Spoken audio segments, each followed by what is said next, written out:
आज जो टॉपिक है वो हमारा है motion of a body is connected by string. जब स्ट्रिंग में कनेक्टेड होता है, जब स्ट्रिंग में जैसे कि ये स्ट्रिंग में कनेक्शन है, कनेक्टेड है और आप इधर से फोर्स दे रहे हैं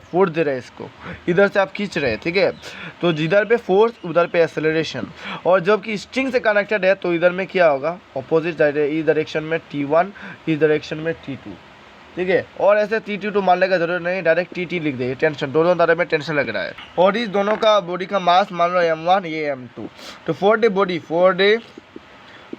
बॉडी ऑफ मास M1 के लिए कितना होगा, M1 है is equal to F minus T लिखो, ये इक्वेशन 1। F माइनस टी क्योंकि सबसे बड़ा फोर्स होता है, ठीक है। टेंशन स्मॉल होता है, फोर्स जहाँ पे फोर्स होगा वहाँ पे एक्सेलरेशन, इसका मतलब फोर्स ज़्यादा है, इसलिए फोर्स माइनस टेंशन। 40 बॉडी से M2A, इसलिए M2A में क्या दिख रहा है, T है, तो M2A is equal to T, tension के अलावा कुछ नहीं है, तो M2 is equal to T। अभी क्या करना है, इक्वेशन को ऐड करना है और फोर्स के वैल्यू, एक्सेलरेशन के वैल्यू फाइंड करना है ना। अभी मान लो नेक्स्ट एग्जाम्पल है, ये इसका मास M1, M2,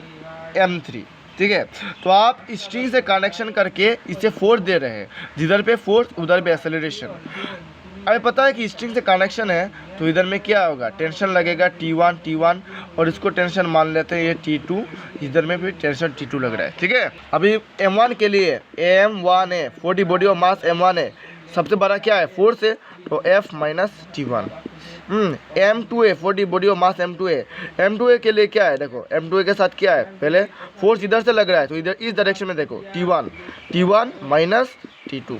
40 body of mass M3A में क्या हो गया, M3A के साथ क्या है, फोर्स इधर से तान रहा है तो इस डायरेक्शन, इसमें देखो तो क्या है, T2 के अलावा कुछ नहीं है, तो ये इक्वेशन 1, इक्वेशन 2, इक्वेशन 3, इसमें सब प्लस कर दो तो सब एक्सेलरेशन कॉमन जा रहा है, तो एक को कॉमन ले दो और लिख में M1 plus M2 plus M3 is equal to, इधर में क्या है, F minus T1 plus T1 minus T2 plus T2, ये सब कैंसिल हो जाएगा, रिमेनिंग F। इसलिए एक्सेलरेशन के वैल्यू क्या आएगा, ऊपर में F है, ये नीचे आ जाएगा M1 plus M2 plus M3। समझ में आएगा, ठीक है। तो इस इक्वेशन में हम T1, T2, T3 का वैल्यू फाइंड कर सकते हैं। कैसे फाइंड करेंगे, सिर्फ एक्सेलरेशन के वैल्यू को पुट कर देना हो गया, बाकी सिम्प्लीफिकेशन है। तो 4 क्या है, 1 2 3 4 मतलब नेक्स्ट प्रॉब्लम में ये मास है M2, सेम मास का ऑब्जेक्ट है। और इसमें क्या किया मैंने, इधर में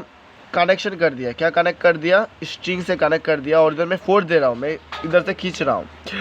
तो इधर में क्या होगा, T1 टेंशन लग रहा है, इसमें क्या होगा, टेंशन लग रहा है T2, और इधर में भी क्या टेंशन लग रहा है, T3 टेंशन लग रहा है, ठीक है। अभी पता है जिस डायरेक्शन में फोर्स उसी डायरेक्शन में एक्सेलरेशन भी। तो M 4D मास 40 फर्स्ट लिख रहे हैं, फर्स्ट मास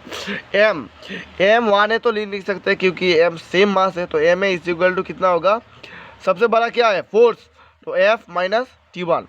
क्योंकि इस डायरेक्शन में देखेंगे क्योंकि ये फोर्स इधर से जा रहा है ना, तो F minus T1। 42nd case क्या होगा, M ए क्या होगा, M is equal to T1 minus T2। 4D mass third case में क्या होगा, थर्ड केस में M ए क्या होगा, थर्ड केस 1 2 3, थर्ड केस में क्या होगा, T2 माइनस T3। और फोर्थ केस में M A is equal to,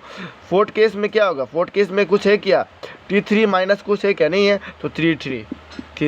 ठीक है। अभी सब इक्वेशन को, इक्वेशन 1, इक्वेशन 2, A3, A4 सब इक्वेशन को ऐड कर देंगे। ये ऐड करने से क्या हो गया, M ए कितना M है, 4, तो 4M A is equal to कितना होगा, F minus T1 plus T1 minus T2 plus T2 minus T3 plus T3 minus T3 cancel, plus T2 minus T2 cancel,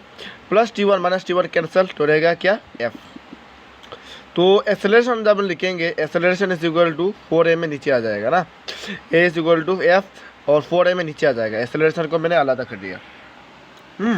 अभी इस वैल्यू से हम T1, T2, T3, T4 कोई भी tension इधर में इक्वेशन पुट करके फाइंड कर सकते हैं, ठीक है। जैसे कि मान लेते हैं फाइंड T3 फाइंड करने को बोला, तो T3 क्या है, ये इक्वेशन, इस इक्वेशन में T3 है, ओके, तो दिस इज इक्वेशन में T3 है, तो T3 क्या है, T3 is equal to M है, एम है, तो एम ए के वैल्यू पुट कर देना है सिर्फ 4/4 है ना, F/4m, एम एम कैंसिल क्या रहेगा F/4, तो देयरफॉर T3 का वैल्यू कितना आया F/4, ऐसा करके फाइंड कर सके। नेक्स्ट जो हमारा टॉपिक है find the acceleration and masses and tension of this thing, इसमें क्या करना है, पहले तो फिगर को देखना है, फिगर दिया रहेगा, फिगर को देखना है। इस फिगर में देखो m1 है, क्या होगा, ये मतलब फोर्स नीचे में तान रहा है, तो इसमें क्या है एक्सेलरेशन ऊपर की तरफ, एक्सेलरेशन ऊपर की तरफ मतलब फोर्स भी ऊपर की तरफ, फोर्स ऊपर की तरफ मतलब क्या, टेंशन ऊपर की तरफ मतलब क्या, टेंशन ज़्यादा है, क्योंकि फोर्स ऊपर की तरफ है ना, तो टेंशन भी ज़्यादा होगा ना। जिधर पे फोर्स, इधर में इसमें टेंशन दिया है, तो टेंशन का मतलब जहाँ पे फोर्स ज़्यादा होगा उतना फोर्स ज़्यादा मतलब टेंशन भी ज़्यादा ही होगा। तो M1 है, M1 है क्या होगा, M1 है is equal to T minus M1G, for M1 है is equal to T minus M1G। समझ में आया। अभी डाउनवर्ड के केस में देखो, ये मास है, ये मास जो नीचे की तरफ जा रहा है, और जबकि एक्सेलरेशन भी नीचे की तरफ, एक्सेलरेशन नीचे की तरफ मतलब क्या, फोर्स भी नीचे की तरफ, और जिस डायरेक्शन में फोर्स होगा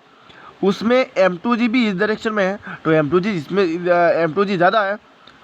टेंशन से कितना ज़्यादा है, मतलब टेंशन से भी ज़्यादा है M2G, क्योंकि फोर्स नीचे डायरेक्शन में है, जिधर में फोर्स ज़्यादा का मतलब क्या है, ये भी ज़्यादा होगा। तो फॉर द मास M2A में क्या होगा M2G minus T, for the mass M2A M2G minus T, equation 2, equation 1 equation 2 put कर दो, एक्सेलरेशन के वैल्यू मिल जाएगा, फिर क्या करना है, एक्सेलरेशन के मिल गया, टेंशन तुम फाइंड कर सकोगे आराम से, यही है। नेक्स्ट में आ जाओ, body is accelerated on a surface by following body, ये छोड़ दो, ये हेडलाइन देखो, फिगर में देखो, फिगर में ध्यान देना, यहाँ पे क्या है एक्सेलरेशन नीचे की तरफ में, तो एक्सेलरेशन नीचे की तरफ में मतलब फोर्स भी नीचे की तरफ से है कि नहीं, तो फोर्स नीचे की तरफ से मतलब क्या, वेट भी तो नीचे की तरफ में लाई कर रहा है ना, तो मतलब M1G ज़्यादा है, जिधर जहाँ पे फोर्स वहाँ पे M1G, तो इस यदि हम कहेंगे 40 मास M1 है, तो M1 है is equal to M1G minus T, क्योंकि एक्सेलरेशन भी डाउनवर्ड, एक्सेलरेशन फोर्स डाउनवर्ड, तो फोर्स ज़्यादा होगा, तो M1A 40 मास M1 है, M1 is equal to M1G minus T, ठीक है, इक्वेशन 1। इसमें देखो क्या है, M2A 40 मास M2A क्या होगा, M2A में क्या है कि एक्सेलरेशन इधर, एक्सेलरेशन इस डायरेक्शन में जा रहा है, और उसका कोई भी मास वेट उट नहीं है, ठीक है, तो वेट यदि होता तो T माइनस M1G M2G लिख सकते हैं, लेकिन वेट उट नहीं है, तो M2A क्या होगा, M2A is equal to, M2 में क्या दिखाई दे रहा है, टेंशन ही तो दिखाई दे रहा है, टेंशन के बाद कुछ नहीं है, तो M2A is equal to T, तो 40 mass M2A is equal to T, M2A is equal to tension, तो इक्वेशन 2, इक्वेशन 1 इक्वेशन 2 ऐड करके हमें मिला एक्सेलरेशन का वैल्यू, उस एक्सेलरेशन के वैल्यू से हमने कोई भी इक्वेशन को देखकर हम टी ही फाइंड कर सकते, टेंशन फाइंड कर सकते, ठीक है, यही है। सिर्फ आपको फिगर को देखना है, फिगर एक्सेलरेशन मतलब फोर्स नीचे की तरफ, इसलिए M1G ज़्यादा होगा T1 से, तो 40 मास M1 है, M1G माइनस टी, इधर में M2A के सामने क्या है, वेट नहीं है, तो इस डायरेक्शन में क्या है, फोर्स एक्सेलरेशन, इसलिए एक्सेलरेशन इस डायरेक्शन, फोर्स भी इस डायरेक्शन, तो M2A इज इक्वल टू क्या होगा, M2A is equal to T। अभी next motion on horizontal surface क्या है, देखो दो मास है M1 M2, ये ध्यान है, M1 M2 दो मास है, ठीक है, मास में पहले एक्सेलरेशन जा रहा है, एक्सेलरेशन की डायरेक्शन इधर में, मतलब M1 है, M1 40 मास M1 है, M1 is equal to T, M1 is equal to T होगा, क्योंकि M1 का वेट नहीं दिया है, जो कि हम लिखे एक्सेलरेशन इस डायरेक्शन में है, तो वेट ज़्यादा होगा, तो M1G माइनस टी, ऐसा नहीं होगा, M1 है क्या होगा T सामने, तो M1 is equal to T, तो 40 मास M1 है, M1 is equal to T, equation 1। Next M1 का तो होगा, M2 में देखो, M2 में क्या है, M2 में नीचे डायरेक्शन में किया जा रहा है वेट का formula W is equal to M2G, M2 mass है, तो weight is equal to weight नीचे की तरफ लग रहा है, एक्सेलरेशन भी नीचे की तरफ में, जिधर एक्सेलरेशन उधर फोर्स, जिधर फोर्स ज़्यादा होता है, फोर्स सबसे ज़्यादा होता है, फोर्स क्या होता है, ज़्यादा होता है, फोर्स क्या होता है, ज़्यादा होता है ना, फोर्स नीचे की डायरेक्शन मतलब फोर्स ज़्यादा होता है, मतलब क्या है, वेट, इसका वेट भी ज़्यादा होगा M2G, इसलिए क्या है 40 मास M2G 40 मास M2G माइनस T कितना है, 2T है, तो M2G माइनस 2T, सिंपल। सो 40 मास M2A क्या होगा, M2A is equal to M2G minus 2T, for the mass m2 m2 क्या होगा, m2 क्या होगा, m2g माइनस t होगा, 2t/t2 लिख दो।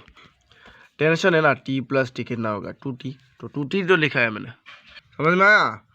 सिर्फ समझो m2g m2a फोर्स नीचे की तरह एक्शन मतलब m2g ज़्यादा होगा, m2g माइनस 2t, तो for the mass m2a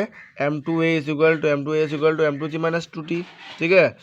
okay, तो इक्वेशन 1 इक्वेशन 2 मिल गया, इक्वेशन 1 इक्वेशन 2 ऐड कर दो, ये ऐड करने से क्या है, एक्सेलरेशन मिलेगा, एक्सेलरेशन को आधा करके एक्सेलरेशन की वैल्यू फाइंड कर दो। उसमें यदि बोला जाए कि t1 t2 फाइंड करो तो अब आराम से मिल जाएगा, टेंशन का वैल्यू भी फाइंड कर सके हो, ठीक है। तो ये तो हो गया मोशन और हॉरिजॉन्टल स्पीड। नेक्स्ट टॉपिक है हमारा फ्रिक्शन, आज के लिए इतना ही, ठीक है।